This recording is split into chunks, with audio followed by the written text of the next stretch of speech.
Hola a todos, ¿cómo están? Soy Juan Manuel Borjón, coordinador de la licenciatura en Comercio Exterior, Comercio Internacional aquí en la Ibero Torreón, y les doy la más cordial bienvenida a este nuevo capítulo de nuestro podcast Economía 101 por Ibero Radio TRC. En esta ocasión vamos a hablar, o el tema del podcast va a ser Papa Francisco I, su legado en la economía, y para lo cual quiero dar la bienvenida a este programa a Mario López Barrio, él es sacerdote jesuita, licenciado en Historia y Filosofía, y quien además cuenta con un doctorado en Teología Bíblica. Él es colaborador en la Ibero Torreón, dentro de Dirección General del Medio Universitario, profesor también aquí con nosotros. Y pues Mario, muchas gracias por aceptar la invitación. Bienvenido a este podcast. Muchas gracias por esta oportunidad, que es extraordinaria ocasión para compartir un poco los temas que juzgamos interesantes para nuestra comunidad. Gracias, Mario. Y así es, precisamente, bueno, pues desafortunadamente llegó la noticia, ¿verdad? La semana anterior, hace 2 semanas, del fallecimiento del Papa Francisco I, primer Papa latinoamericano, primer Papa jesuita en la historia de la Iglesia, ¿sí? Jorge Mario Bergoglio, argentino, quien nos deja un gran legado en muchas áreas de la vida. Y bueno, este podcast que está más dirigido hacia la parte de los negocios, de la economía, pues también empezamos a hurgar, a investigar, a ver qué es lo que el Papa nos dijo, nos enseñó en relación a la parte de la economía, su relación con las personas.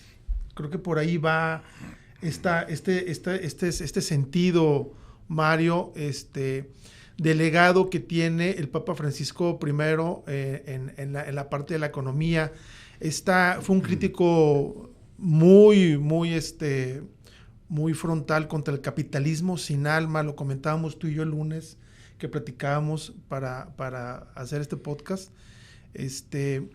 Y bueno, pues platícanos un poquito sobre esto, Mario, por favor. Sí. Probablemente el interés de este Papa el interés que ha suscitado, la atención que francamente pues ha sacudido al mundo, es que no se trata solamente de un área o un campo meramente religioso o espiritual, sino que es un Papa que ha hablado a la humanidad por su estilo, por su actitud, por su coherencia y por su universalismo. O sea, que tiene en cuenta al ser humano, al hombre como es, no solamente al católico, al religioso, sino sencillamente al ser humano. Okay. Y el ser humano actual en el mundo, pues es un ser humano que tiene muchas carencias. Por un lado, grandes conquistas en toda la ciencia, especialmente la cibernética, la digital, todo eso, grandes avances, pero es una humanidad muy fracturada, herida, lastimada en muchas áreas. Y eso al Papa lo estuvo permanentemente inquietando, interesando. Entonces el Papa se dirigía, cuando hablaba, tenía muy presente los campos, por ejemplo, las áreas donde hay guerra, las víctimas de la guerra. Muchos campos, muchas áreas, regiones donde hay pobreza, muchísimas familias sufriendo la pobreza, el hambre. Entonces al Papa eso no lo dejaba quieto. Estaba permanentemente refiriéndose a los refugiados, los migrantes, los que han tenido que dejar su trabajo, su casa, su familia, su país. Y eso es tema para él, no solamente en las grandes encíclicas, sino en sus sermones, sus mensajes, sus exhortaciones permanentes. Aflora una y otra vez ese interés por el mundo sufriente. Por tanto, ese es algo que es una nota de su pontificado. Claro. Había otros papas que se interesan mucho en el campo social, pero Francisco, probablemente en primer lugar con su testimonio de vida, él quiso un estilo de papa completamente sencillo, austero, diferente del estilo al que hemos estado acostumbrados nosotros a ver. Así es. Los grandes, no solamente papas, sino algunos personajes eclesiásticos, francamente, pues han tenido un estilo diferente. Y a ellos el Papa, pues francamente, simplemente por su estilo de vivir, les mandaba un mensaje. Él quiere otro tipo de iglesia. Él está soñando en otro tipo de iglesia. Y ese sería también un posible tema. Claro, no, y además todo esto que tú comentas, la parte de la migración, la parte de pobreza, pues es resultado de este capitalismo sin alma, ¿verdad? De un capitalismo exacerbado, de el buscar ganar por ganar, de no mirar al ser humano, de no ver a la persona en sus necesidades, sino solamente las mías, ¿verdad? De yo enriquecerme a costa de cualquier cosa. Creo que por ahí va, ¿no? Más o menos. Sí, Mario. sí, es muy triste la realidad que nosotros estamos viendo, constatando que los grandes grupos, diríamos, del poder en el mundo, Exacto. que son los grupos del dinero, de la riqueza, que acumulan extraordinarias cantidades de millones de dólares y de euros, pues siguen estando con programas donde ellos ganen más. Uh-huh. En vez de decir un programa donde vamos a distribuir, vamos a tener en cuenta una región de un país donde hay graves necesidades humanas, pues no existe. Uh-huh. Lo que existe es esa especie de lucha para tener más. Así es. Entonces hace falta pues construir armamentos más sofisticados, más modernos, para provocar guerras o para vender a los que ya están en guerra. Uh-huh. Pero siempre con el sufrimiento de los pobres. Exacto. Los que pagan siempre todo ese gasto enorme son los pobres, el último tema son los pobres. Las familias que pierden su casa, las etnias que van perdiendo sus tierras, las comunidades indígenas que pierden sus bosques, etcétera. Entonces, eso, en vez de detenerse, pues se agrava. Exacto. Se agrava y eso es una realidad que es lacerante, se puede decir, lacerante, hiriente en el mundo de hoy. Esto va a colación también un poco para quienes recuerden sus clases de economía o quienes estudiamos la economía, ¿verdad?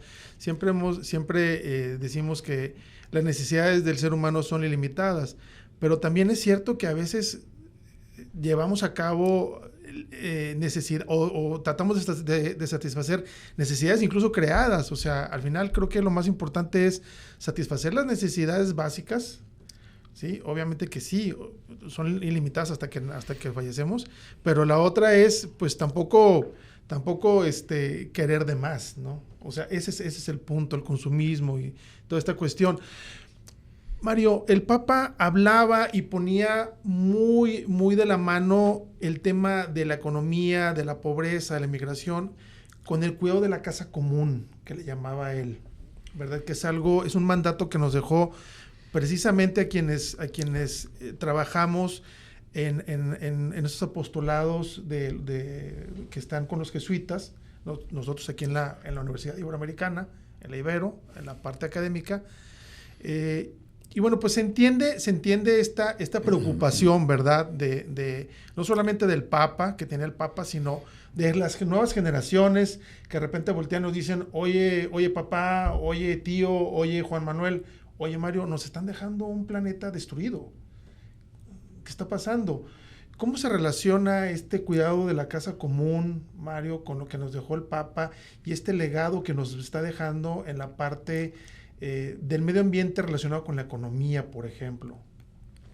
Bueno, de las grandes encíclicas del Papa, que son 4, hay una que llamó la atención mucho en todo el mundo, que fue la famosa Laudato Si, donde el Papa contempla al estilo ignaciano el mundo, es decir, tiene delante un escenario, lo que tú acabas de describir ahora, donde la palabra clave, quizá la palabra que explicaría ese escenario es destrucción. Okay. Destrucción. Se destruyen bosques, se destruyen depósitos, es decir, grandes lugares donde había depósitos de agua, se contaminan los ríos. Puede ser un escenario muy pesimista y habría que tener cuidado de no caer en decir todo está muy mal, no, de ninguna manera, pero ciertamente hay una proporción alta de lo que la comunidad actual va a heredar a la comunidad de la siguiente generación, donde ciertamente prevalece ese espíritu o puede prevalecer de pesimismo dado lo que estamos viendo, que es un realismo, pero desgraciadamente con tonos muy oscuros en la destrucción de la tierra.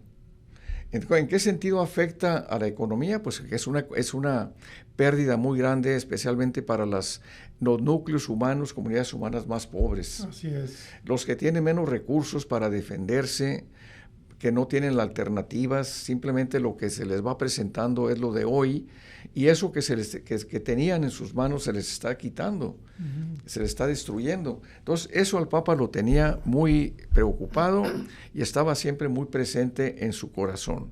Y como digo, no solamente en esta gran encíclica, sino en multitud de intervenciones que tuvo, de entrevistas, de exhortaciones a diferentes grupos, él estaba siempre insistiendo en crear una mayor conciencia respecto del cuidado de la tierra. Okay. En coherencia o en sintonía con esta inquietud del Papa, pues ha habido una serie también de personajes, como el teólogo Leonardo Boff, que últimamente ha escrito mucho sobre la teología y la ecología relacionadas entre sí, y muchos otros personajes que han sido inclusive algunos nombrados por el Papa para tener cargos importantes en la Iglesia actual, el Vaticano, para ir dando un giro a la comunidad cristiana, a la Iglesia, hacia esa nueva atención a la tierra que es un organismo vivo, que nosotros desgraciadamente la hemos utilizado para explotarla, pero no para respetarla y hacerla, quizá cultivar otra vez, pues la recuperación de la misma naturaleza, que un día tras otro seguimos todavía viendo esos escenarios de destrucción. Ojalá que esto no nos volviera pesimistas, al contrario, que el desafío que estamos sintiendo nos animara a buscar salidas, puertas de esperanza, o tengamos alguna esperanza. Por ejemplo, pues grupos humanos que se han reaccionado, han cobrado conciencia más actual, más madura, y están tomando actitudes realmente de defensa de la tierra. Claro. Estos grupos existen, creo que van creciendo, pero necesitamos mucho más de una fuerza reconstructora de la tierra, que es la herencia que tenemos. No, y además, la parte que comentas del cuidado del planeta va muy de la mano con la economía. O sea, la economía ve los recursos que existen y trata de administrarlos de la mejor manera. Y nos estamos dando cuenta que no es así, que estamos fallando como economistas. Los que somos economistas, yo soy economista, pues vemos que no lo estamos llevando a cabo, ¿verdad? Que realmente estamos tomando por tomar, y que en realidad lo que estamos haciendo pues es satisfacer más bien ideas que traemos los empresarios, que yo creo que ahora a Mario le hace falta esto, yo creo que a este grupo le hace falta esto otro, pero en realidad no estamos viendo qué es lo que le falta al planeta, ¿sí? Y ciertamente, como comentas también en la parte de la economía, pues ahí empieza a haber también movimientos como esta de la economía circular, ¿verdad? Donde pues se trata de que los productos tengan un fin, pero que después de ese fin puedan tener una, ¿cómo se llama? No es un reciclaje como tal, sino que puedan tener otros fines o puedan ser utilizados en la fabricación de otros productos, que el material no se deseche, vaya. Y creo que si no es, esto no es nuevo, y si no es obviamente apegado a esta encíclica que nos acabas de mencionar, de Laudato Si, pues sí, creo que sí ayuda de alguna manera, pero aún nos falta más, ¿no, Mario? Ciertamente sí. Sí, como digo, falta conciencia. Exacto. Se nos han creado necesidades nuevas, o nos han convencido de que necesitamos tales o cuales cosas de las cuales no teníamos francamente verdadera necesidad, pero para satisfacer unas supuestas necesidades se sigue destruyéndose el planeta. Exacto. Pues comienza a sentirse la falta de recursos naturales. El ejemplo clásico aquí en el norte del agua. El agua. El agua está siendo un elemento ya que parece que va a provocar dicen que inclusive va a ser materia de discusión para posibles guerras. Entonces está siendo ya en algunos casos real.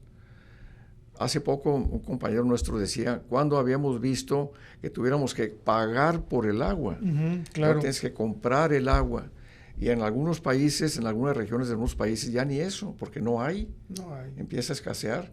Entonces vienen las tensiones que están latentes, pero que no se tratan abiertamente, entre los grandes negocios que dependen del agua que tendría que ser destinada más, como sabemos, a los agricultores. Y esa tensión latente que existe no se alcanza a tratar y resolver suficientemente como hace falta. Claro. Entonces, esto está presente, como digo, en la conciencia, en la enseñanza, en la doctrina del Papa Francisco. Y ahí teníamos nosotros una gran tarea. Y quizá llegamos a la parte que me interesa a mí decir, no solamente ver hacia atrás el pontificado, lo que él nos dejó, viendo, sino ahora ver el presente y en los años que nos pueda tocar vivir todavía a nosotros, con la gran pregunta, ¿qué nos va a tocar o qué nos está tocando a nosotros responsablemente? Exacto. Quizá en años pasados la comunidad cristiana como iglesia veía o esperaba indicaciones de las autoridades religiosas y civiles. Y ahora tenemos que ver qué nos toca a nosotros como personas y como comunidad para proponer y para realizar.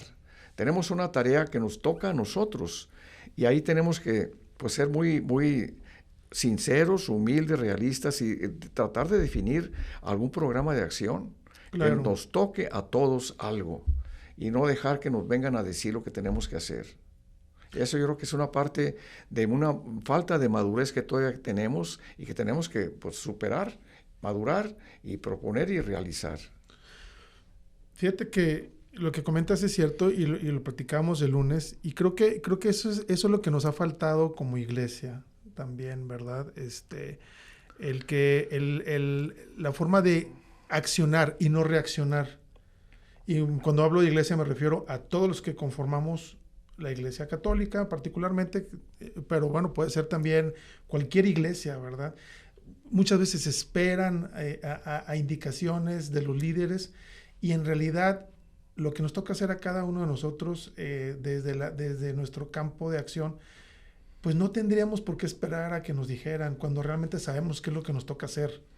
Y más en el caso ahora con el Papa Francisco, donde se han visto una multitud de ¿cómo se llama?, de mensajes en redes sociales, hablando de lo bueno que era, de sus enseñanzas, de su ideología. Bueno, si ya te llegó, si ya te tocó el corazón, pues ahora lo que siga, ¿verdad? Ahora la acción, que es lo que él quería, es lo que él nos dejó. Sí, sí. Y yo creo que plantea un gran reto, una gran pregunta a la educación. La educación actual nuestra me parece que ha dado grandes pasos, pero todavía en este terreno del cuidado de la tierra, del cuidado de los recursos naturales, todavía ahí tendríamos que añadir o renovar nuestros propios programas educativos. ¿Qué hacer para que el niño, desde pequeño, se sienta responsable de esta tierra? Y ahí sí tendríamos que hacer, yo creo que mucho énfasis, porque a la larga es lo que va a cambiar no solamente la iglesia, sino en general los países, no, sin importar la religión. Exacto. Tiene que haber una conciencia mucho más madura, responsable, que tenga que presente el cuidado de los recursos naturales para poder servirnos mejor unos a otros como hermanos. Claro. Si no hacemos eso, vamos a estar siempre dependiendo equivocadamente de las autoridades. Y yo creo que ahora se trata de colaborar responsablemente con todo el mundo. Lo que acabas de mencionar y bueno, todo lo que hemos platicado, también viene algo contenido en la encíclica Fratelli Tutti, ¿no? Donde defiende el modelo de cooperación, donde le pone a la persona en el centro, ¿verdad? De todo el aspecto económico. Y lo que tú comentas, el cuidado de los recursos naturales, hay personas que se dedican, últimamente se están dedicando ya más a este campo, porque precisamente los estamos consumiendo a un gran paso y al final de no sé cuántos años, pues no vamos a tener nada. Bien comentabas la parte del agua. Se le preguntaba a alguien cuál sería el factor decisivo para una tercera guerra mundial. No recuerdo el nombre de la persona y dijo, el agua. El agua va a ser el factor importante para que se desarrolle una tercera guerra mundial. Hacia allá vamos. Mario, no sé si quieras comentar algo más. Pues quizá el último punto, nada más para terminar, sería recordar esa característica que el Papa quiso dejar también en la Iglesia, que es recobrar el espíritu que él llamaba sinodal. Okay. El famoso ese, que diría yo, la famosa orientación hacia la sinodalidad. Que la Iglesia viva realmente lo que es un sínodo, es decir, un recorrer el camino juntos, opuesto a una iglesia simplemente vertical. Ahora es un sínodo en cuanto que todos tenemos que hacer ese camino, pero juntos. Es lo que dice la palabra sínodo. Y en ese caminar juntos, ver toda esta tierra que está en nuestras manos, el poderla mejorar o poderla dejar destruyéndose. Yo creo que en esa conciencia a propósito del Fratelli Tutti, de sentirnos fraternidad universal, que todos están llamados e incluidos en una responsabilidad, una tarea común. Que la misión de reconstruir sea de todos como fraternidad. Claro. Eso me parece a mí que sería una nota de subrayar al final. Bueno, al final, en un momento, tenemos que caminar juntos hacia una meta común. Claro. Gracias, Mario. Pues invitamos a la gente que nos escucha o que nos ve, ¿verdad? Para que se acerquen a estas encíclicas y a otros escritos y mensajes que nos dejó el Papa Francisco I en relación, pues, a muchos campos, en este caso, pues, y este podcast que va dirigido a la parte de la economía, bueno, que lo veamos desde un punto de vista diferente, no solamente a la teoría económica como tal, sino también a una conciencia humana que nos lleve a, como dice Mario, a caminar juntos, ¿verdad? En el cuidado del planeta, de los recursos naturales y poniendo a la persona en el centro de nuestros estudios. Pues agradecemos a Mario López Barrios, sacerdote jesuita, su participación. Mario, créeme que es un gran honor tenerte aquí con nosotros en el podcast. Muchas gracias. Gracias por lo que nos acabas de comentar, tus puntos de vista sobre el legado del Papa Francisco I. Y bueno, pues queda abierta la invitación para vernos más adelante, Mario. Muchas gracias por esta invitación. Tengo mucho gusto en haber estado con ustedes. Ojalá que podamos seguir avanzando en el pensamiento, en la propuesta y en el sentirnos pues responsables unos de otros de esta gran tarea que nos ha dejado el Papa Francisco. Muchas gracias. Gracias, Mario. Y bueno, pues ya saben, nos pueden ver y escuchar en YouTube, en Spotify, a través también de Ibero Radio TRC. Agradecemos a José Luis Hernández, nuestro productor, y que siempre está en los controles. Nos vemos en la próxima. Hasta luego.